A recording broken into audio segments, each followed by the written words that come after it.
Nogumo était un loser qui a été isekai'd avec ses amis, mais abandonné à cause de ses faibles compétences. Tout change quand il commence à manger de la viande de monstre pour acquérir des pouvoirs surpuissants et se venger. Quelques mois après son arrivée, il veut rejoindre une équipe d'aventuriers pour explorer le grand labyrinthe d'Orcus. Alors qu'il se prépare pour le voyage, sa proche amie Kaori le met en garde contre l'équipe à cause d'un mauvais rêve, mais Nogumo n'écoute pas. Le lendemain, il rejoint le groupe d'exploration du labyrinthe et se fait attaquer par une bête. Un de ses coéquipiers vient à son secours, car Nogumo est faible. Après cela, Kao revient le vérifier, tandis que les autres le regardent et se moquent de lui pour son inutilité. Juste à ce moment-là, un coéquipier aperçoit un cristal brillant et le touche. Mais c'est un piège, car son équipe est téléportée à un niveau plus profond du labyrinthe, rempli de monstres de rang S. Alors qu'ils essaient tous de fuir, un behemoth apparaît et commence à détruire les lieux. Nogumo décide d'utiliser sa compétence de manipulation de la Terre pour gagner du temps pour ses coéquipiers. Cependant, au moment de fuir, un membre de son équipe lui tire un sort magique, le faisant tomber du pont. Quelques heures plus tard, il se réveille à un niveau inférieur du labyrinthe et essaye immédiatement de trouver un moyen de remonter. Mais il aperçoit un monstre et tente de fuir. En s'échappant, le monstre lance une attaque aérienne qui lui tranche le bras gauche. Il tombe en criant de douleur alors que le monstre mange son bras. Comprenant qu'il est le prochain, il commence à spammer sa compétence de transmutation jusqu'à ériger un mur assez solide pour empêcher le monstre de le déchirer. Ensuite, Nogumo s'effondre à cause de la perte de sang, mais goûte une goutte de mana d'un cristal sacré, capable de guérir n'importe quelle blessure. Après avoir regagné un peu de force, Nogumo accepte que personne ne viendra le sauver. Alors, il jure de survivre quoi qu'il arrive. Il attire immédiatement des monstres dans un piège et les élimine pour grignoter leur viande.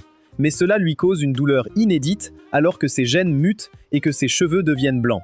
Cependant, grâce à l'eau sacrée, il ne rend pas l'âme et se sent étonnamment plus léger. Curieux de ce qui vient de se passer, il vérifie son statut et découvre qu'il a acquis de nouvelles compétences en mangeant des monstres. Avec son nouvel ensemble de compétences et sa compréhension des minéraux, il crée un Glock et le suralimente avec du mana, puis sort pour tester son arme. Le premier monstre qu'il affronte est un autre lapin de Pâques, qu'il abat facilement d'une balle. Il grignote ensuite le lapin et remarque qu'il monte de niveau et acquiert une nouvelle compétence chaque fois qu'il dévore un monstre qu'il n'avait pas encore mangé. Maintenant qu'il a acquis la compétence de vitesse du lapin, il se prépare à régler ses comptes avec le monstre qui a mangé son bras. Lorsqu'il trouve l'ours, celui-ci essaie de le transformer en sashimi. Alors Nogumo se téléporte et essaie de le tirer. Mais l'ours s'aperçoit de sa présence et lui fait tomber son arme. Réagissant vite, Nogumo lance une grenade flash qui l'étourdit, puis attrape son arme et lui fait sauter la main avant de s'attaquer à lui. Après avoir goûté à sa vengeance, Nogumo électrocute le monstre avant de l'achever d'une seule balle. À ce moment-là, il jure d'éliminer tout ce qui se mettra en travers de son chemin pour rentrer chez lui. Plus tard, il fabrique un sac et une peau avec la fourrure de l'ours, et après l'avoir dévoré avec de l'eau sacrée, il monte de niveau avec des mouvements de compétences. Au début, il envisage d'utiliser sa capacité de transmutation pour monter aux étages supérieurs, mais il ne sait pas sur quel étage il se trouve. Il décide donc d'explorer le donjon. Remarquant à quel point c'est sombre, il crée une lumière avec du mana, mais ensuite, une salamandre faillit le pétrifier. Il attire alors la créature avec une grenade flash avant de s'attaquer à son cerveau. Avec cela, il continue de se battre à travers le groupe de monstres et de collecter leurs cartes Pokémon. Pendant ce temps, ils font un rapport au roi sur leur téléportation au 65e niveau, alors qu'ils exploraient le 20e niveau du labyrinthe, apprenant que c'est le niveau le plus profond jamais atteint. Après avoir appris que le groupe avait perdu un héros lors de la retraite, le roi les avertit de ne plus parler de l'affaire. Shizuku, qui faisait partie des héros luttant contre les monstres, se souvient comment Nogumo leur avait donné du temps, mais avait malheureusement été projeté dans l'abîme. À l'époque, Kaori était prête à risquer sa vie, mais Shizuku l'a arrêté et Meld a dû l'assommer pour son impulsivité. Kuki, le soldat le plus fort de l'équipe et aussi un camarade de classe, s'est fâché contre Meld, mais Shizuku l'a stoppé et a remercié Meld, sachant qu'il avait agi pour les sauver de la perte d'un membre. Plus tard dans la nuit, après avoir veillé sur Kaori, Shizuku s'entraîne à l'épée et se souvient de leur arrivée au royaume de la tortue. À l'époque, toute la classe avait été téléportée dans ce monde en tant que héros pour servir le royaume. Le pape, Ishtar, leur avait expliqué l'existence des démons et des hommes bêtes et comment les humains luttaient contre eux depuis des siècles. Avec le temps, les démons ont gagné les hommes bêtes à leur cause, et avec leurs forces combinées, les humains sont presque à l'extinction. Pour éviter cela, Ehit, leur dieu créateur, a convoqué des héros puissants dans son royaume. Après le briefing, Kuki et les autres élèves ont accepté de se battre pour sauver les humains, ignorant les récriminations de leur professeur. Actuellement, Shizuku trouve tout ce qu'Ishtar leur a dit suspect. Mais avant qu'elle ne puisse réfléchir davantage, Hiyama passe et est terrifié, car c'est lui qui a tiré sur Nagumo. Confuse, Shizuku l'appelle et lui demande s'il va bien, puis elle lui rappelle de ne pas négliger son entraînement. Après l'avoir vu partir, Shizuku se rappelle comment Hiyama a harcelé Nagumo depuis leur arrivée sur Tortoise. Elle se demande donc s'il aimait Kaori, mais elle rejette cette pensée. Après son entraînement, elle retourne dans la chambre de Kaori et est surprise et soulagée quand Kaori se réveille. Kaori se demande pourquoi elle est fatiguée, alors Shizuku lui révèle qu'elle a été inconsciente pendant 5 jours. Kaori est confuse et en se demandant pourquoi, ses souvenirs lui reviennent. Elle demande alors des nouvelles de Nagumo, mais Shizuku lui dit tristement qu'ils n'ont pas pu le sauver. La réalisation lui frappe et Kaori essaie de partir pour le labyrinthe, mais son corps lâche. Elle pleure en croyant que Nagumo est tout seul et sans défense au fond de l'abîme. Pendant ce temps, ce dernier recharge ses munitions après avoir descendu encore 50 niveaux, se demandant ce qu'il attend de l'autre côté de la porte juste devant. Quand il arrive, il voit 3 emplacements pour des orbes et se demande comment ouvrir la porte. Il essaie alors de forcer le passage, mais à sa grande surprise, les statues géantes près de la porte s'animent. Elle commence à l'attaquer, alors il en abat une, pendant que l'autre lève un bouclier pour encaisser les balles. Nagumo recharge alors et submerge le monstre jusqu'à obtenir un tir. Ensuite, il récolte leur cœur de mana et les utilise pour ouvrir la porte. Puis il entre et voit un cube qui piège une fille nommée Yuwei, alors il fait demi-tour pour reprendre la route. Yuwei lui demande de la libérer, et une fois qu'elle révèle qu'elle a été trahie, il s'arrête net et revient vers elle. Nagumo lui demande alors pourquoi elle a été scellée, et Yuwei lui explique qu'elle vient d'une longue lignée de vampires extrêmement puissants qui ont travaillé dur pour protéger leur peuple. Mais tout a changé lorsque ses ministres ont conspiré pour dire qu'elle n'était plus nécessaire et voulaient que son oncle règne à sa place. Comme ils ne pouvaient pas la tuer, ils l'ont scellée au fond du labyrinthe. Une fois que Nagumo apprend qu'elle a une régénération élevée et un contrôle du mana, il note que cela la rend immortelle. Yuei lui demande alors de l'aider et il cède. Il utilise alors son pouvoir de transmutation, amplifié par la foudre, pour détruire son sceau. Puis il récupère son mana en buvant une gorgée d'eau bénite qu'il avait conservée. Elle le prend immédiatement dans ses bras et il se demande si elle veut de l'eau bénite. Mais elle dit qu'il est chaud. Curieuse, elle lui demande son nom et il le lui dit. Alors elle le répète sans cesse comme pour l'imprimer dans son âme. Il lui demande alors le sien, mais elle lui demande de lui donner un nom. Voyant qu'elle ne veut pas garder son ancien, il l'observe bien et l'appelle Yuwei. Elle aime ce nom et lui demande ce qu'il signifie et il lui dit que cela signifie lune dans sa ville natale. Il compare ses cheveux blonds et ses yeux rouges à la lune et elle aime immédiatement le nom. Alors elle saute sur lui pour le remercier. Tout à coup, des épines leur tirent dessus par derrière. Nagumo saute et utilise son corps comme bouclier pour encaisser le plus de dégâts. Nagumo peine à se relever et verse de l'eau bénite sur sa blessure pour la refermer. Yuwei l'aide à enlever les épines et il admet qu'il a baissé sa garde. Il regarde alors la source de l'attaque et voit un crabe géant. Il conclut que la créature empêche Yuwei de s'échapper. Nagumo lui donne d'abord sa peau, puis lui lance de l'eau bénite, avant de la porter sur son dos et de prendre une posture de combat. Comme un fou, il grogne au crabe et jure de le vaincre et de le manger. Il tire alors sur le crabe, mais les écailles dures empêchent ses balles de pénétrer. Le monstre lui crache alors de l'acide, mais il esquive grâce à son pas éclair et évite toutes les attaques du crabe, y compris les débris volants. Après les avoir observés un moment, Yuei descend de Nagumo et boit une grande gorgée de son sang pour retrouver sa force. Elle lance alors un sort de magie de mana de haut niveau pour créer une boule de feu et l'écrase sur le crabe. Bien que puissant, l'attaque de flamme ne parvient pas à assommer le crabe et la magie épuise Yuei. Pourtant, comme un garçon essayant un grand 8 pour la première fois, Nagumo lui demande de recommencer. Il tire ensuite sur le crabe pour le distraire et se faufile entre les attaques du monstre. Pendant ce temps, Yuei prépare son attaque et au moment où elle la frappe sur le crabe, Nagumo tire quelques balles à travers la carapace fissurée jusqu'à ce qu'elle se brise et termine le monstre. Nagumo retourne alors vers Yuei qui lui demande pourquoi il l'a laissée seule, mais il explique qu'il n'est pas si vil pour faire ça, ce qui la rend heureuse.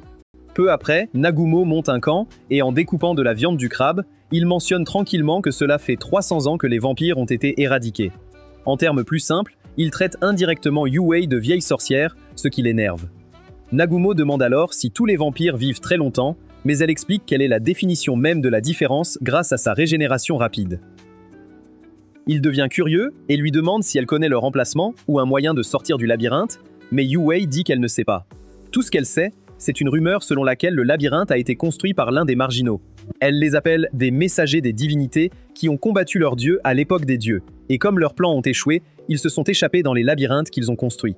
Après l'avoir écouté, Nagumo conclut qu'un marginal réside au fond de chaque labyrinthe, et le labyrinthe Orcus ne fait pas exception.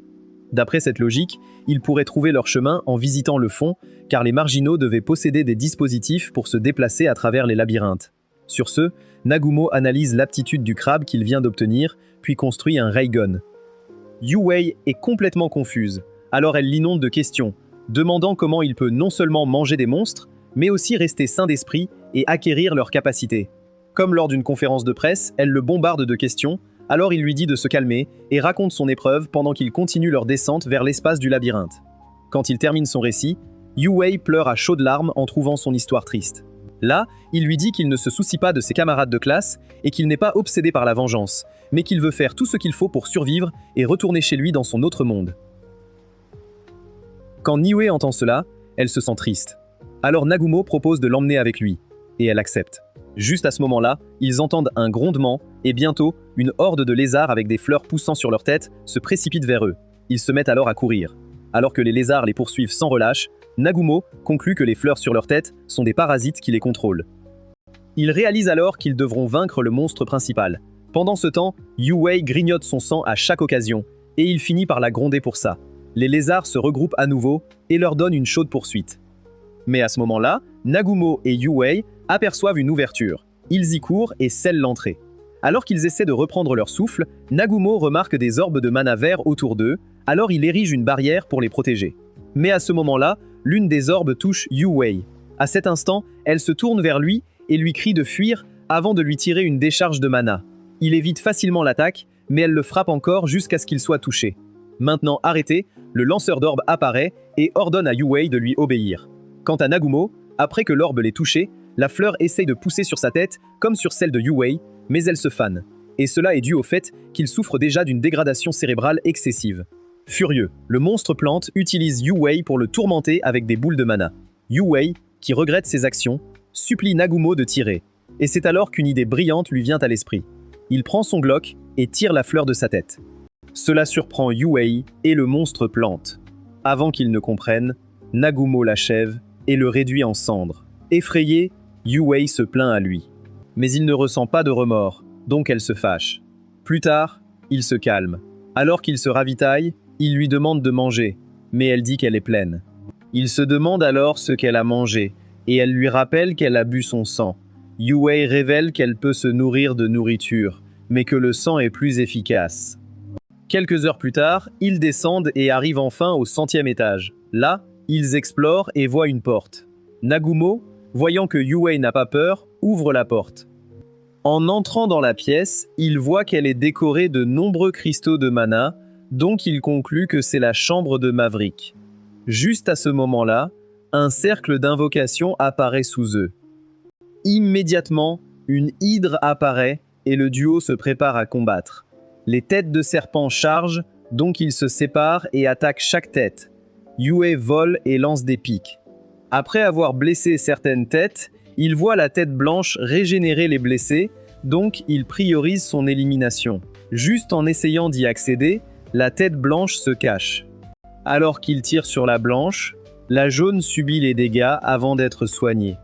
Tout à coup, une vipère noire frappe Yui et la piège dans une illusion. Mais Nagumo tire sur le serpent et court se cacher avec elle. Il lance une bombe de flamme qui brûle l'hydre, puis crée une couverture pour protéger Yue. Là, il lui donne de l'eau bénite. Et en sortant de l'illusion, Yue est soulagé qu'il ne l'ait pas abandonné. Nagumo lui dit qu'il ne l'embrassera pas. L'hydre les attaque, mais Nagumo tire avant d'informer Yue qu'il devra utiliser son Raygun. Malheureusement, il n'a qu'un seul tir, donc elle doit le couvrir.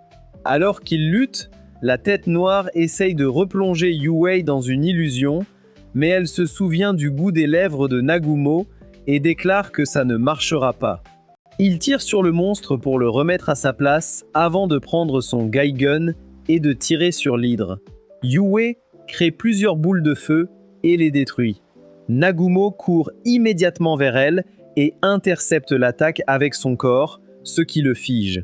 Choqué, Yue court vers lui et découvre qu'il a perdu connaissance. N'ayant pas le choix, Elle le traîne en sécurité et lui donne beaucoup d'eau bénite bouche à bouche. Il tousse, mais sa récupération est très lente. Elle se précipite vers la tête du serpent, évitant ses attaques avant de sauter et de tirer. Malheureusement, l'attaque ne fait pas beaucoup de dégâts, et le serpent lui tire une attaque pétrifiante, la projetant au loin. Immobilisée, elle regarde avec peur le serpent se préparer à attaquer à nouveau. Alors elle pleure, et comme Ichigo, il l'entend. Au moment où le serpent tire, Nagumo attrape Yue et saute hors de danger. Il lui assure que les choses vont se passer différemment, et elle le serre joyeusement dans ses bras. Le serpent, quant à lui, tire plusieurs attaques, mais Nagumo les évite facilement, comparant la vitesse à celle de sa grand-mère. Il dit ensuite à Yue de se rétablir en utilisant son sang, car il aura besoin de son attaque pour abattre la créature. En buvant, il se souvient qu'il l'a vu risquer sa vie pour lui, ce qui a éveillé quelque chose en lui. Grâce à cela, il a appris à utiliser la marche aérienne et la téléportation simultanément. Dès que Yue récupère ses forces, Nagumo lui dit de lancer son attaque de flamme azur dès qu'il lui donne le signal. Sur ce, il charge vers le serpent, évitant sa pluie d'attaques, puis lui tire dessus tout en l'attirant vers le plafond. Ensuite, Nagumo plante des bombes et dès que le serpent tire son attaque, il se téléporte hors du chemin, ce qui fait s'effondrer le sol sur le serpent. La créature essaie alors de sortir, mais Nagumo utilise son sort de transmutation pour l'écraser et la transpercer partout. Yue active alors sa magie et frappe le serpent, finissant par vaincre le monstre. Avec la mort de leur ennemi, Yue tombe à genoux et est effrayée de voir Nagumo tomber sur le dos. Elle rampe alors vers lui et se couche à ses côtés. Là, il la remercie pour son bon travail et elle fait de même. Pendant ce temps, dans le royaume, Aiko, la professeure, confronte Ishtar pour avoir forcé les élèves à se battre juste après la perte de Nagumo, et elle se plaint qu'il ne leur a pas laissé le temps de faire leur deuil. Ishtar présente ses condoléances, et en parlant de l'urgence de la situation, Aiko menace d'arrêter d'aider le royaume s'il ne se retire pas. Il lui rappelle que son travail est très important pour le royaume, et il espère qu'elle continuera à travailler. Une fois cela dit, Aiko prend congé et regrette de ne pas avoir défié les autorités plus tôt pour empêcher ce qui est arrivé à Nagumo. Pendant ce temps, les élèves, ravivés par leur enthousiasme, retournent au grand labyrinthe Orcus pour continuer sa soumission. Là, Kaori jette un coup d'œil en bas et, déterminé à retrouver Nagumo, ses amis l'encouragent et ils poursuivent leur quête. Nagumo se réveille, les blessures soignées, sur un lit confortable. Ne sachant pas ce qui s'est passé, ni où il est, il voit Yue collée à lui, alors il la réveille en demandant où ils sont. Yue, qui ne peut s'empêcher de s'accrocher à lui, refuse de bouger. Alors Nagumo la prend dans ses bras. Quand elle ouvre les yeux et voit que Nagumo va bien, elle le serre fort, presque en trempant le lit de ses larmes. Il lui demande alors où ils sont, et elle raconte qu'à son effondrement, la porte juste devant s'est ouverte. Elle l'a donc traîné à l'intérieur, et a découvert que c'était le repère du Maverick. Elle lui dit aussi qu'elle lui a donné de l'eau bénite, et utilisé ses pouvoirs au maximum pour l'aider à guérir. Impressionné, Nagumo la remercie, mais demande pourquoi il est dénudé, et elle répond qu'elle a dû le nettoyer. En la voyant se lécher les lèvres, il réalise que quelque chose s'est passé pendant son inconscience. Quelques instants plus tard, elle lui tend des vêtements qu'elle a trouvés, et il apprend que le Maverick était un homme. Il se promène ensuite et arrive au manoir du Maverick. En explorant les lieux, Nagumo utilise son pouvoir de transmutation sur une porte scellée. Mais elle ne s'ouvre pas, et il sent une pièce au-dessus d'eux. Il s'y dirige, et dès qu'il entre, les lumières s'allument, et il voit le corps du Maverick assis, supposant qu'il attendait probablement quelqu'un. Après avoir observé la pièce et vu le grand cercle magique devant eux, Nagumo rappelle à Yue que son pouvoir n'a pas fonctionné plus tôt contre la porte scellée, alors il lui dit de le sortir s'il se retrouve en difficulté. Sur ce, il marche dans le cercle magique, et alors qu'il s'active, il voit un hologramme apparaître du corps du Maverick, alors il saisit son Glock. Ne sentant aucune hostilité, Nagumo baisse sa garde, et l'hologramme se présente comme Oscar Orcus, le créateur du labyrinthe. Oscar félicite Nagumo d'avoir conquis le labyrinthe, mais l'informe de garder ses questions pour plus tard car il n'est qu'un enregistrement, et il aimerait expliquer à Nagumo pourquoi il a choisi de s'opposer au monde après avoir découvert la vérité. Pendant ce temps, le groupe dirigé par Meld atteint le 65e étage, et à leur grande surprise, le Behemoth réapparaît. Bien que choqué de le voir, Meld leur dit qu'il va se battre, mais les autres le rassurent en disant que les choses ne se passeront pas comme la dernière fois, car ils ont énormément progressé. Avec ça, Cookie ordonne à son équipe de se positionner, puis il tranche le Behemoth. Le monstre charge vers eux, mais le tank retient ses cornes, laissant le temps aux utilisateurs d'attaquer. Meld et Shizuku brisent la corne du Behemoth, et en tombant, Kaori les attrape avec sa magie. Cookie plonge ensuite son épée, mais le monstre encaisse l'attaque, Alors Kaori le soigne. Mais Suzu, experte en magie de barrière, les protège avec une immense barrière. Alors que le monstre essaie de la traverser, Kaori aide Suzu à se remettre. Sans perdre de temps, ils enchaînent les attaques, et Cookie tranche le monstre avec son pouvoir ultime.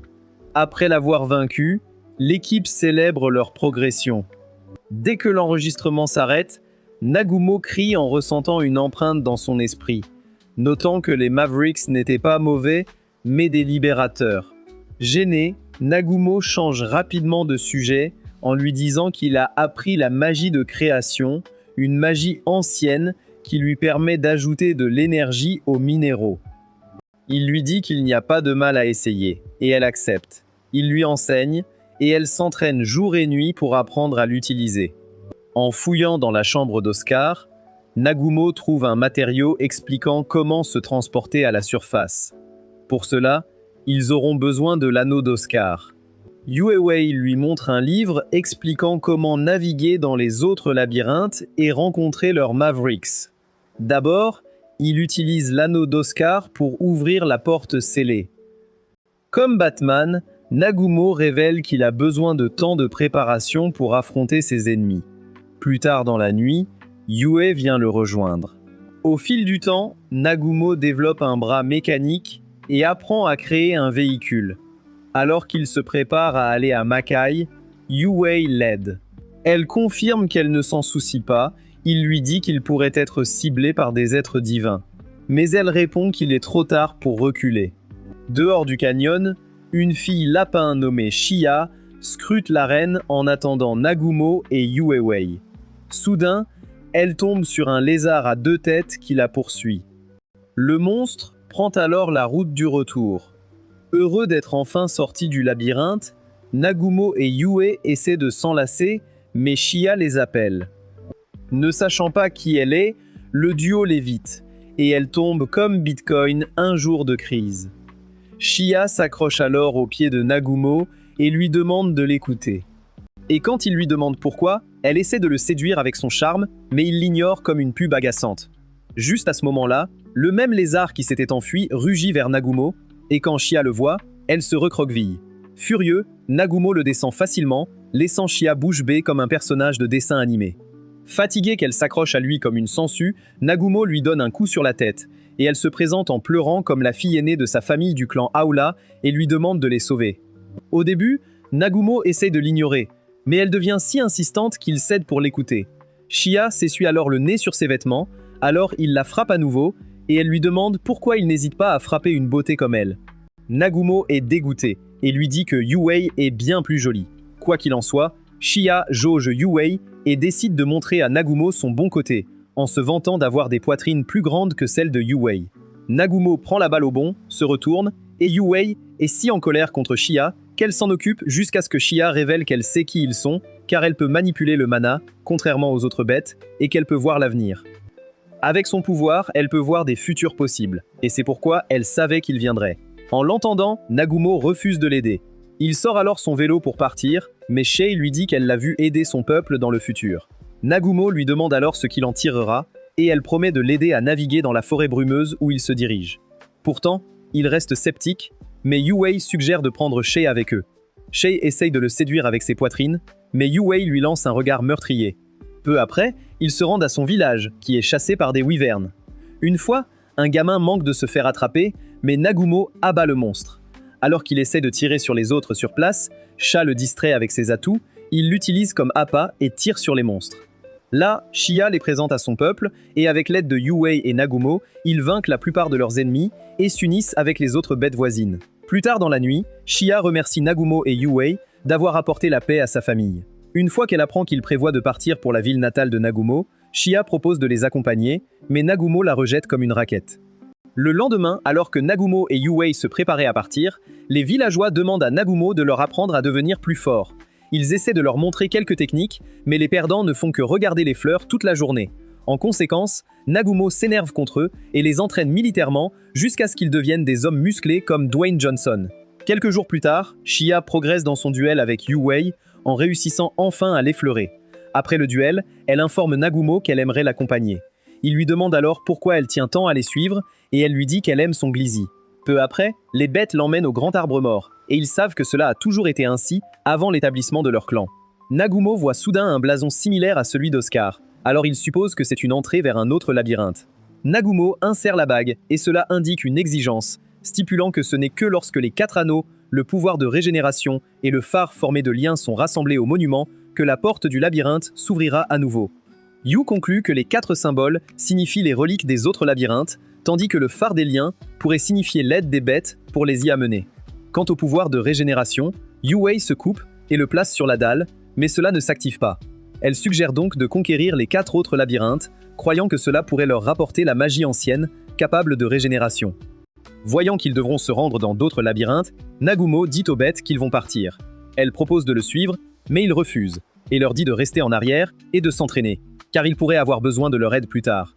Alors que Shay regarde l'arbre, elle se souvient d'avoir demandé à sa mère si elle était différente des autres. Sa mère lui avait dit qu'elle l'était, et avait dit que ce n'était pas si mal après tout, car elle pourrait faire des choses que les autres ne peuvent pas. Sa vieille dame avait ensuite prophétisé que Shia rencontrerait des gens merveilleux en dehors de la mer d'arbres qui seraient comme elle.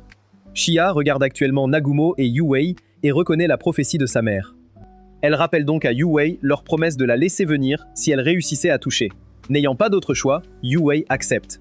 Et le lendemain, Yue en parle à Nagumo et il réalise que c'était la raison de leur duel.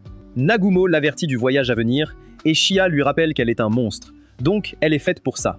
Elle promet de travailler très dur et il la laisse l'accompagner. Elle révèle alors combien elle est heureuse que ses sentiments l'aient touchée, mais il l'appelle une bizarre. Sur ce, elle fait ses adieux à sa famille et rejoint Nagumo et Yue. Plus tard, dans le canyon, ils cherchent un labyrinthe en route vers Griwin. Juste à ce moment-là, Shia se met à chercher des fleurs. Par coïncidence, elle trouve une entrée entre les rochers et les appelle. En entrant, il découvre que Mileji est le maverick du labyrinthe. Shia fouille pour trouver l'entrée et finit par se salir. Une fois à l'intérieur, des monstres les accueillent. Alors Nagumo tire sur eux comme Dante de Temu, ce qui effraie Shia au point qu'elle se mouille. Gênée, elle frappe le monolithe quand Mila-D se moque d'elle. Alors qu'ils descendent, Mila-D change les règles à chaque étage, rendant leur passage difficile. Shia décide de prouver son utilité en frappant les rochers pour désamorcer le piège. Une fois, elle se retrouve couverte de mayonnaise. Elle se rend compte qu'ils sont de retour dans la première pièce. Pendant ce temps, au palais, une camarade nommée Yuka apprend que leur professeur, Aiko, est allé au champ pour utiliser ses pouvoirs. Elle propose de l'accompagner la prochaine fois. Ses camarades sont surpris et lui demandent pourquoi. Elle répond qu'elle se sent agitée de rester là sans rien faire. Shia est très émue et promet de faire de son mieux, et ensemble, ils chargent à travers le sol. Juste à ce moment-là, toutes les armures prennent vie. Alors que Shia se fraye un chemin, beaucoup se jettent sur elle, mais Yue les abat. Yue lui fait alors des reproches, disant que la négligence peut la mener aux portes du paradis. Ils continuent leur assaut, mais les grandes armures continuent d'arriver. Ils courent vers un podium pour se défendre avant de sauter sur une boîte en mouvement. La boîte les mène à Milady, et ils sont choqués que sa voix douce ne corresponde pas à son apparence. Nagumo lui demande qui elle est, et elle révèle qu'elle a lu que Milady était morte depuis longtemps. En l'entendant, elle réalise qu'il a traversé le labyrinthe d'Oscar. Elle le félicite, mais il lui demande de lui dire qui elle est vraiment. Le robot déclare qu'elle est Mila-D et lui demande son objectif. Nagumo dit qu'il veut acquérir le pouvoir ancien pour sauter entre les mondes. Il lui demande où il peut obtenir un tel artefact, mais Mila refuse de dire. Il la charge de missiles et Shia suit avec son marteau. Nagumo attaque son cœur, mais Mila-D ne tombe pas. Au lieu de cela, elle contre-attaque en invoquant des rochers pour les écraser. Il s'enfuit. Milady conclut que c'est normal à cause du désavantage. Plus tard, en sortant, il voit une version plus humaine de Milady qui les taquine avec son discours d'adieu. En colère, il se jette sur elle. Alors qu'elle implore grâce, Yue permet à Shay de se défouler. La fille lapin frappe Milady jusqu'à ce qu'elle lui donne son anneau. En l'examinant, Nagumo découvre que c'est de la magie gravitationnelle et Milady dit que Yue est plus adapté que Shay. Nagumo la secoue pour obtenir plus de trésors. Milady se lasse de leur compagnie et les chasse de son labyrinthe. En traversant le lac, Shay voit un poisson avec le visage d'un vieux homme et s'évanouit sous le choc. Ils sont ensuite projetés hors du lac et voient Shay flotter sans vie. Nagumo la sauve et lui fait du bouche à bouche. Immédiatement, Shay reprend connaissance. Elle enlace Nagumo et essaye de l'embrasser. Nagumo lutte avec elle et la renvoie dans le lac. Ils vont ensuite dans une auberge et Nagumo demande une chambre. Yue n'est pas d'accord et essaye de convaincre Nagumo de donner une chambre séparée à Shia, mais Shia argue qu'elle est faite pour Nagumo.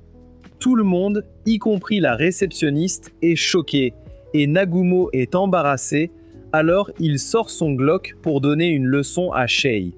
Aux républiques marchandes de Funren, Cheng se présente à Nagumo et aux filles.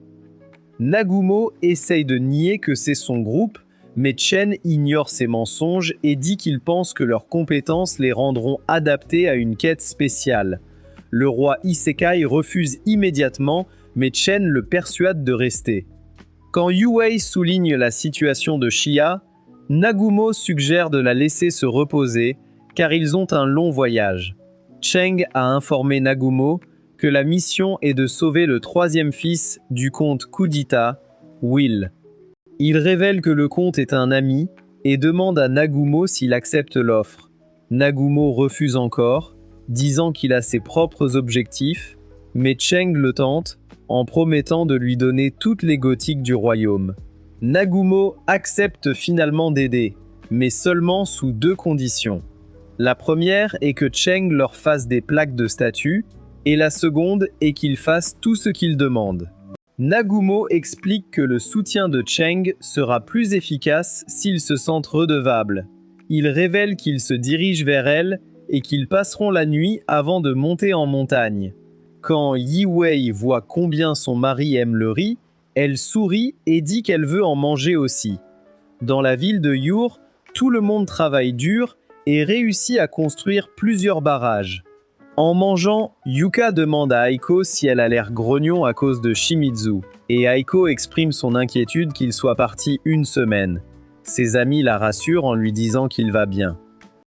Après qu'Aiko ait loué ses talents de cuisinier, il révèle qu'ils ont utilisé les dernières épices, ce qui signifie qu'ils ne pourront plus manger ce plat.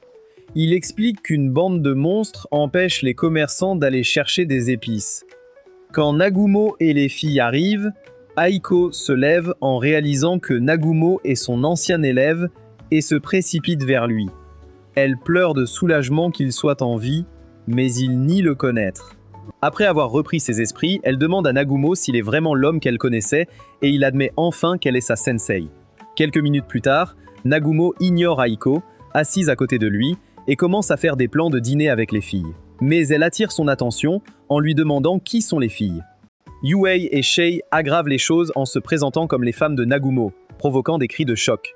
Nagumo dit à Shay d'arrêter de prendre des décisions puisqu'il est seulement fiancé à Yue. Alors elle se plaint et rappelle qu'il a volé son premier baiser. Avant que Nagumo puisse expliquer, Aiko, complètement stupéfaite, l'accuse d'être un Johnny Sins asiatique pour avoir clapé 2 mamies monstres en même temps et le réprimande. Pendant qu'il mange, Aiko demande à Nagumo comment il est devenu un Sigma Lord. Et il répond avec apathie que c'est parce qu'il a travaillé dur. Quand elle lui demande pourquoi il n'est pas venu plus tôt, il dit qu'il n'avait pas de raison. Alors elle lui crie de lui donner des réponses plus sérieuses.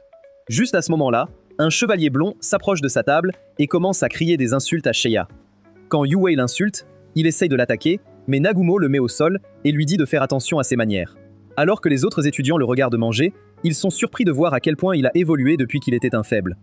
Après le repas, Nagumo avertit les chevaliers de ne plus le déranger. Et alors qu'il s'éloigne avec les filles, Aiko jure qu'elle le ramènera chez les autres quoi qu'il arrive.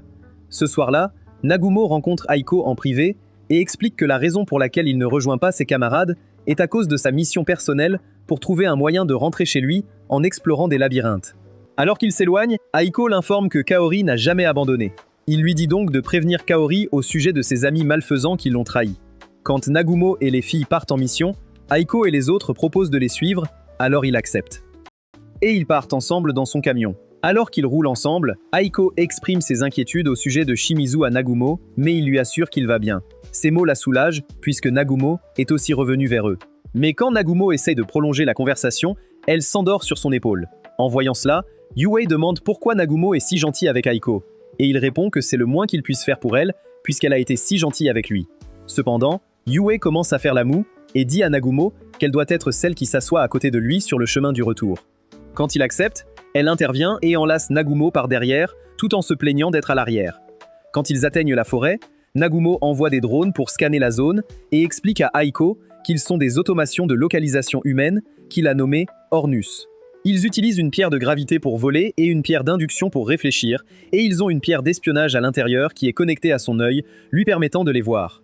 À travers l'un des Ornus, Nagumo voit un bouclier brisé au sol ainsi qu'un sac, et remarque qu'il semble assez neuf. Alors que les autres rassemblent les débris, Nagumo, les filles et Yuka s'approchent d'une zone endommagée où ils remarquent des traces de monstres.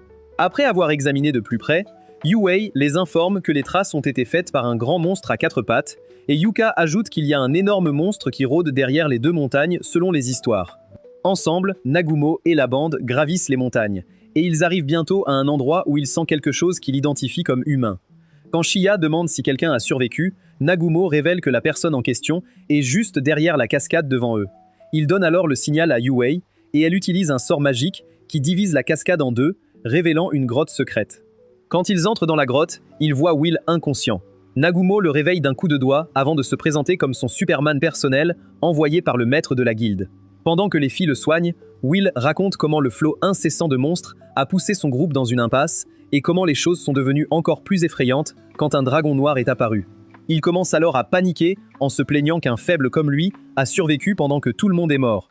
Mais Nagumo interrompt sa crise en attrapant sa chemise. Aiko essaie d'intervenir, mais Yue l'arrête et Nagumo donne à Will une sévère leçon sur le fait que la survie est un instinct humain nécessaire. Quand il essaye de se plaindre davantage, Nagumo lui conseille de continuer à vivre afin qu'il découvre un jour la raison pour laquelle il a survécu ce jour-là. Après avoir quitté la grotte, Nagumo et la bande commencent à rentrer chez eux, mais ils s'arrêtent en remarquant quelque chose qui s'approche. Juste à ce moment-là, un dragon noir apparaît et commence à les attaquer. Quand il charge une attaque de souffle, Nagumo dit à tout le monde de reculer et utilise son anneau magique pour invoquer un bouclier high-tech, qu'il utilise ensuite pour bloquer l'attaque. En le bloquant, il remarque que le dragon noir n'est pas un monstre ordinaire et voit qu'il est retenu par derrière par Yuka, qui promet alors de l'aider. Alors que l'attaque du dragon devient plus intense, les étudiants commencent à paniquer. Mais Yue lâche un gros Rasengan noir sur sa tête, le faisant tomber au sol. Pendant qu'il est maintenu par le sort de gravité de Yue, Shia assène un coup brutal au monstre avec son marteau. Les étudiants regardent, choqués et soulagés, pensant que le dragon noir a été réduit en bouillie.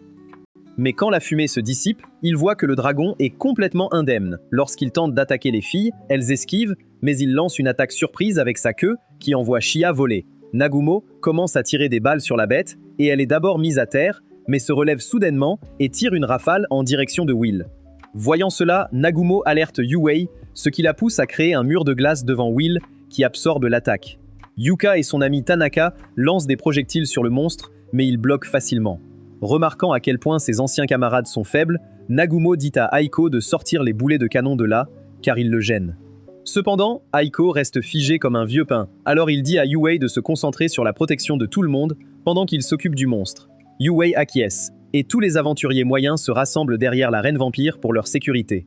Pendant ce temps, Nagumo remarque le dragon noir qui se prépare à attaquer Will. Il invoque alors un puissant pistolet magique, avec lequel il tire une rafale directement sur le dragon. Malgré sa tentative de repousser le tir, le dragon finit par tomber, et Nagumo enchaîne avec un coup de poing sérieux à la Thomas, directement dans le ventre du dragon. Après avoir lâché une grenade sur lui, le dragon recommence à attaquer, le forçant à multiplier les attaques, ce qui le met à terre à nouveau.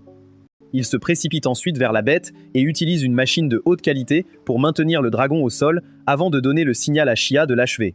Avec le dragon dans une position vulnérable, Shia assène plusieurs coups signature de Thor au monstre jusqu'à ce qu'il perde enfin connaissance. Alors que le dragon gît inconscient au sol, Nagumo explique aux filles qu'il doit l'attaquer à l'endroit où ses écailles ne le protègent pas et plonge un grand pic en métal directement dans l'anus du monstre, le faisant crier de douleur. Tout le monde est stupéfait par sa voix féminine, mais Nagumo continue son interrogatoire à la Brazzers en enfonçant le métal plus profondément jusqu'à ce que le dragon accepte enfin de tout leur dire. Il y a quelque temps, le dragon faisait une sieste paisible dans les montagnes jusqu'à ce qu'un mage mystérieux utilise un contrôle mental magique pour la rendre folle. Will soutient que son histoire est fabriquée, Alors Yue l'informe que les Dragonborn sont des êtres nobles et honnêtes qui ne mentent pas. Quand Nagumo essaye de mettre fin à ses jours, Yue l'arrête, et quand il retire le pic en métal, elle se transforme en sa forme humaine et se présente comme Tio avant de révéler les plans du mage maléfique d'attaquer la ville avec une armée de monstres. Quand Nagumo remarque des milliers de monstres s'approchant de la ville, il part les affronter et entraîne la dragonne pétillante avec lui. Alors que le mage maléfique approche de la ville avec la horde de bêtes et de dragons derrière lui, Aiko demande à Nagumo s'il peut faire quelque chose contre les monstres. Lors d'une réunion avec d'autres responsables de la ville, Aiko supplie Nagumo de les aider à éliminer les monstres pour qu'ils ne traitent pas les centaines de personnes vivant là comme des Doritos. Cela surprend Nagumo car Aiko met normalement ses élèves en premier et il n'aurait jamais imaginé qu'elle demande à l'un d'eux de risquer sa vie pour un groupe d'inconnus. Elle explique que bien qu'elle valorise la vie de ses élèves, elle ne veut pas négliger les nombreuses personnes de ce monde qu'elle a rencontrées et apprises à connaître. Même si elle pense que ces mots ne signifient pas grand-chose pour lui, puisqu'elle n'était pas là pour lui dans son besoin, elle affirme qu'elle ne veut pas qu'il vive une vie triste où il coupe les liens avec tout le monde. Entendant cela, Nagumo lui demande si elle sera toujours sa professeure, peu importe ce qui se passe à partir de ce moment, et elle acquiesce immédiatement. Il insiste en demandant si elle maintiendra cette position s'il prend une décision qui n'est pas celle qu'elle aurait souhaitée. Et elle accepte à condition qu'il écoute ce qu'il a à dire avant de prendre cette décision. Quand lui et les filles commencent à s'éloigner, Aiko s'inquiète qu'il les abandonne. Mais il la rassure en révélant qu'il va juste se préparer à combattre les monstres parce que sa prof lui a dit. Il utilise ensuite la magie pour créer un mur et les hommes de la ville montrent à nouveau leur talent pour la construction en renforçant le mur pendant que les femmes et les jeunes sont évacués par bateau. Après des heures de travail acharné, les filles préparent un bon repas pour les hommes, mais Nagumo ne peut pas manger en paix car Tio continue de le harceler. Au crépuscule, Aiko retrouve Nagumo au sommet du mur et lui demande si elle peut aider à la construction, mais il dit qu'il va bien et l'informe que les envahisseurs arriveront bientôt. Voyant l'inquiétude sur son visage, il lui assure qu'il ira bien, mais elle lui demande quand même de revenir sain et sauf. Plus tard dans la nuit, alors que Nagumo prépare son arme, Yuka arrive et le remercie. Quand il lui demande pourquoi elle le remercie, elle explique qu'elle l'apprécie pour l'avoir sauvé dans le labyrinthe, mais il dit que c'est juste un coup de chance. Cependant, elle affirme qu'elle est déterminée à ne pas gâcher la chance qu'il lui a donnée en la sauvant. En partant, Nagumo lui dit de ne pas mourir puisqu'elle a du courage, et elle le remercie avant de s'envoler. Avec Yuka hors du chemin, Nagumo appelle la dragonne gênante, Tio, qui l'avait écoutée tout le temps. Elle demande à plusieurs reprises un moment de son temps, mais Nagumo l'ignore, ce qui la pousse à agir comme une folle en supposant qu'il veut qu'elle soit prête. Quand il lui demande ce qu'elle veut, elle demande à le rejoindre dans son voyage, mais il refuse immédiatement. Elle adoucit l'offre en proposant d'être sa servante personnelle et de satisfaire ses désirs, mais il lui dit de retourner dans la grotte où elle est venue. Sa grossièreté la rend encore plus attirée, alors elle lui demande de lui permettre de le masser un peu dans la chambre. Quand les monstres arrivent, Nagumo explique que la bataille sera l'occasion parfaite de rendre Aiko utile et de protéger les étudiants. Il la flatte encore en disant qu'ils ne peuvent pas échouer tant qu'elle est là. Mais Aiko n'a aucune idée de ce qui se passe. Pour continuer son discours, il se présente comme l'épée et le bouclier d'Aiko, envoyés par elle pour les protéger, et la foule acclame le nom d'Aiko. Pour les motiver encore plus, il invoque une grande arme, qu'il décrit comme le pouvoir de la lame de la déesse, éclairée par Aiko elle-même, et tire une balle qui détruit plusieurs dragons à la fois. Les gens sont émerveillés, les filles se préparent à les impressionner encore plus avec leurs attaques spéciales. Bien que Tio sache que la bague que Nagumo lui a donnée avant la bataille est une réserve de mana faite avec un cristal sacré, elle commence à plaisanter sur le fait qu'il lui a fait une demande en mariage. Il lui rappelle donc qu'il lui a seulement prêté la bague et qu'elle doit la rendre après la bataille. Alors qu'elle fait une scène, il lui dit d'utiliser ses pouvoirs de dragon au maximum. Elle sourit et lui assure qu'elle va le faire. Nagumo commence à tirer avec sa mitrailleuse sur les monstres et Sha le soutient avec son lance-missile. Tio se joint à eux en tirant un violet creux de basse résolution qui élimine un grand groupe de monstres et Yue crée une énorme bombe spirituelle pour détruire un tas de monstres, faisant applaudir les citoyens. Alors que Nagumo et les filles continuent à réduire l'armée de monstres, le mage maléfique décide d'agir en envoyant des dragons après eux. Mais Nagumo les abat facilement. Une Tio épuisée s'assoit pour se reposer un peu, mais la bague disparaît soudainement de son doigt. Alors qu'elle se demande où elle est passée, Nagumo lui dit de faire une sieste pendant qu'il s'occupe du reste, et elle s'exécute immédiatement. Quand Nagumo est à court de balles, il avance avec Seiya pendant que Yue leur ouvre un chemin avec un sort de dragon de foudre.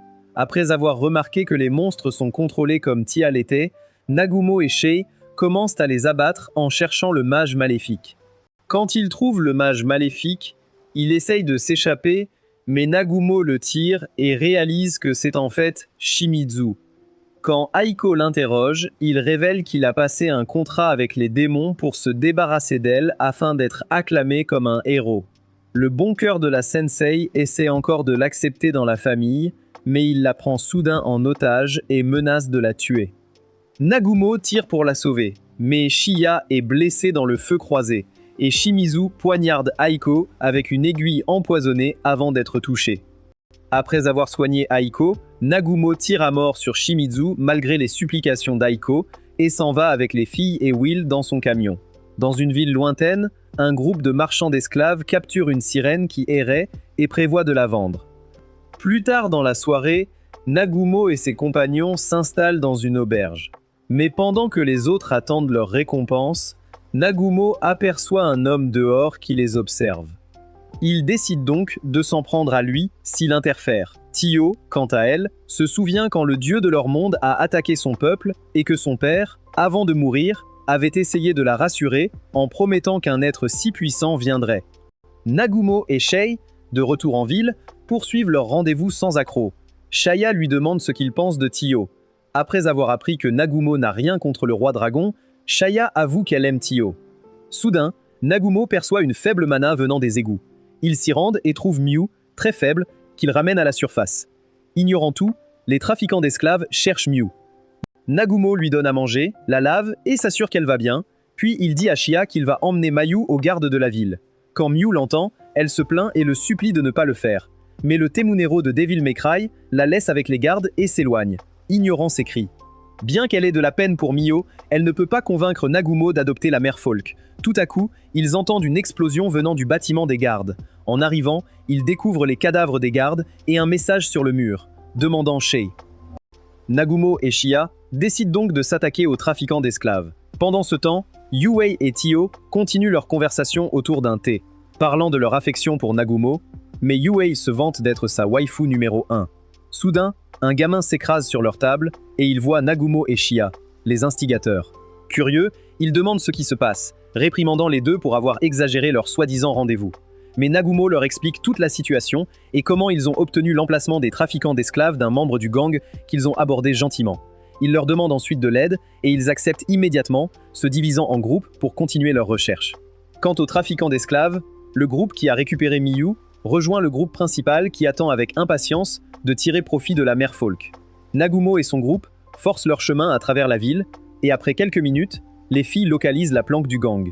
En jugeant les hooligans, Nagumo apprend qu'une enchère est en cours, alors il s'y rend. En arrivant, il voit le chef du gang sur le point de vendre Miu.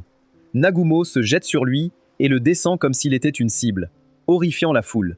Il brise ensuite le cocon aquatique de Miu et se moque d'elle à chaque fois qu'il la sauve. Elle le serre dans ses bras et il lui dit de fermer les yeux jusqu'à ce qu'il lui dise de les ouvrir. Quand il le fait, Mayu voit qu'il flotte au-dessus de la ville. Elle pense qu'il vole, mais au lieu de la corriger, ce qui serait aussi inutile que d'apprendre la physique quantique à un singe, Nagumo lui dit qu'elle va voir des feux d'artifice. Elle prononce le mot magique sur son signal, mais au lieu de voir le ciel s'illuminer comme le 4 juillet, Mayu voit l'une des planques exploser et cela l'effraie. Juste à ce moment, Yuei crée un orage et détruit la planque restante avec des serpents de foudre. Ensuite, il lui présente Yuei, sa petite amie, puis les autres.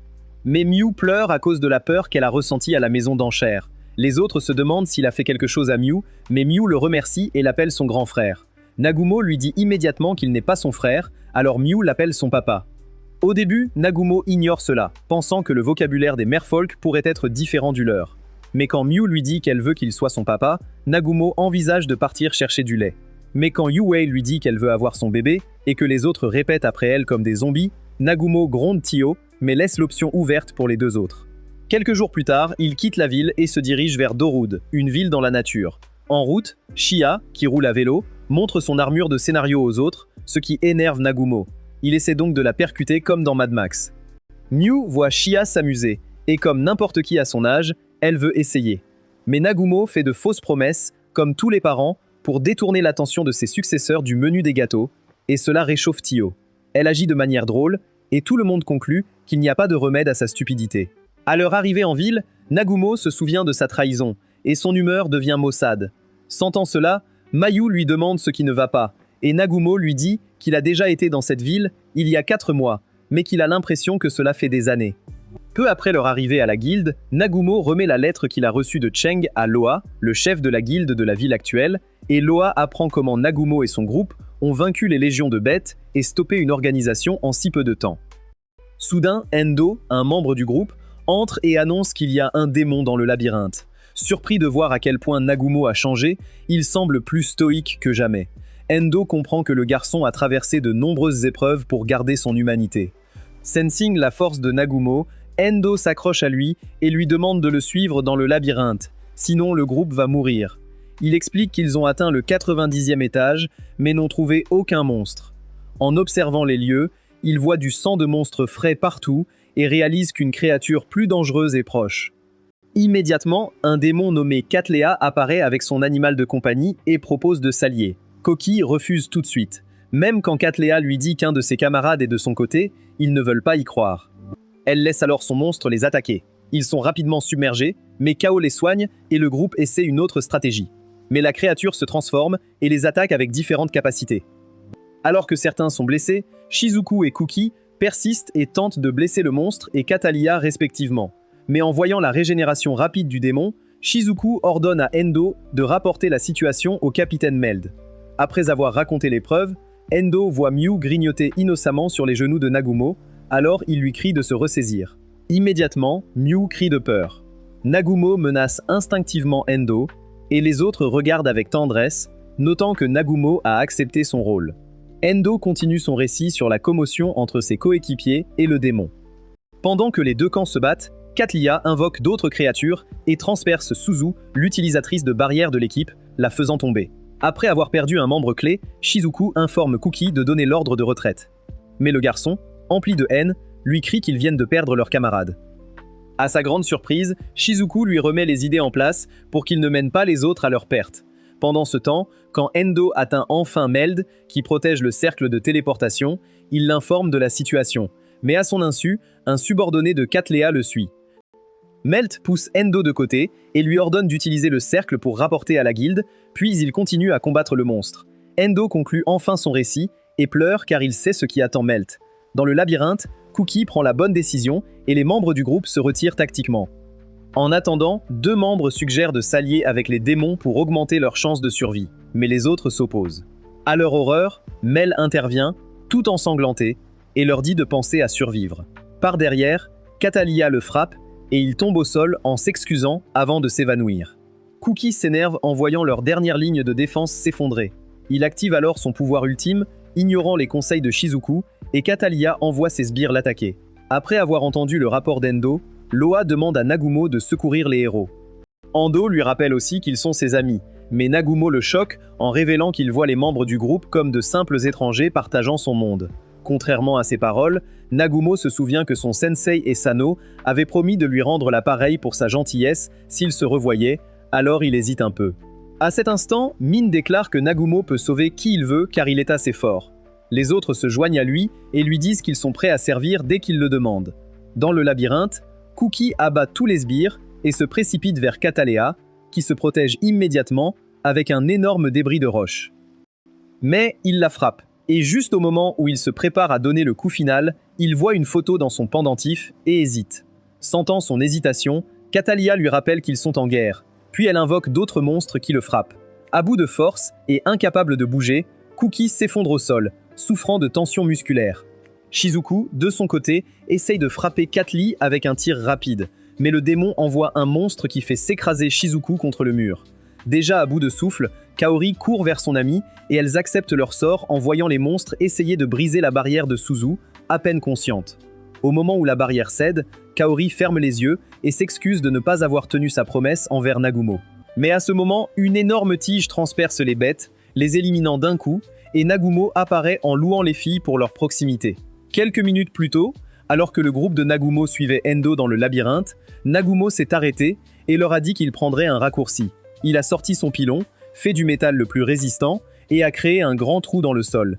Juste après, il a sauté dedans et ses camarades l'ont suivi. laissant Endo derrière. En arrivant au 90e étage, il a vu Shizuku et Kaori s'accrochant l'une à l'autre. Actuellement, Nagumo leur parle et Kaori le reconnaît.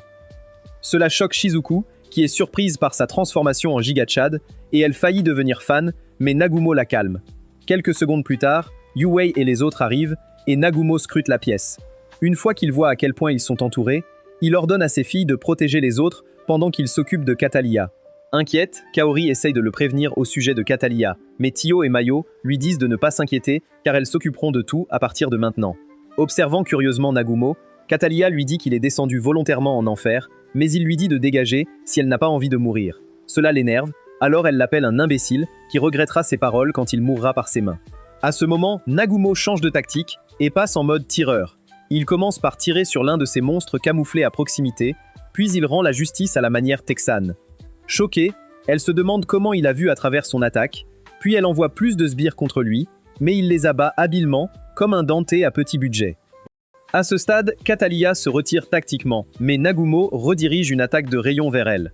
Sa bête en mutation essaye de se protéger de l'assaut de Nagumo, mais il brise la coquille. Pendant ce temps, Catalia essaye de se soigner avec son animal de compagnie principal, mais elle réalise que Nagumo l'a gravement blessé. Pendant que Nagumo s'occupe du démon et de ses monstres, ses camarades ont du mal à croire qu'il est la même personne qu'ils connaissaient autrefois. Hiyama, qui se souvient d'avoir tiré Nagumo du pont avec de la magie, ne comprend pas pourquoi Nagumo est si sûr de lui comparé au faible qu'il était. Yue le voit se plaindre et lui ordonne de la fermer, sinon elle lui fera payer. D'autres monstres s'approchent des autres, et Suzu se prépare à utiliser sa barrière pour les protéger. Mais Yue l'arrête et crée un trou noir qui engloutit les bêtes. Zia frappe également beaucoup de monstres à proximité et utilise sa magie de dragon pour éliminer le reste. L'animal en mutation se transforme en serpent et charge Shizuku et Kaori. Nagumo lui tend alors une katana et elle découpe le serpent comme du sashimi. Réalisant qu'elle s'est fait avoir, Catalia s'écrase au plafond sur Nagumo et s'enfuit, mais Nagumo reste indemne et lance une tige pour bloquer son chemin. Maintenant en échec et mat, Catalia l'appelle monstre, mais Nagumo s'approche d'elle et lui demande comment elle a eu des monstres et ce qu'elle faisait dans le labyrinthe. Elle fait la tête dure, alors il lui tire dans les jambes et conclut que son genre a obtenu ses pouvoirs en nettoyant le labyrinthe, ce qui signifie qu'elle faisait la même chose. Après l'avoir écouté, elle conclut qu'il est comme les gens qui se rebellent contre le dieu de leur monde, alors elle lui dit de mettre fin à ses jours, mais l'informe que son amant le trouvera et le mettra à terre. Nagumo la choque en disant que peu importe qui il est, et qu'il est prêt à le tuer, car quiconque manipulé par la déité sadique ne pourra pas l'atteindre. Kuki crie immédiatement à Nagumo de ne pas tirer, car Catalia ne peut plus se battre, mais Nagumo la tire quand même. Hiyama est immédiatement effrayé par cela, mais Nagumo ne lui prête aucune attention, et il va vers Shea, qui l'informe qu'elle a à peine sauvé Meld de l'au-delà. Yua rencontre ensuite Nagumo, et il la félicite pour son bon travail.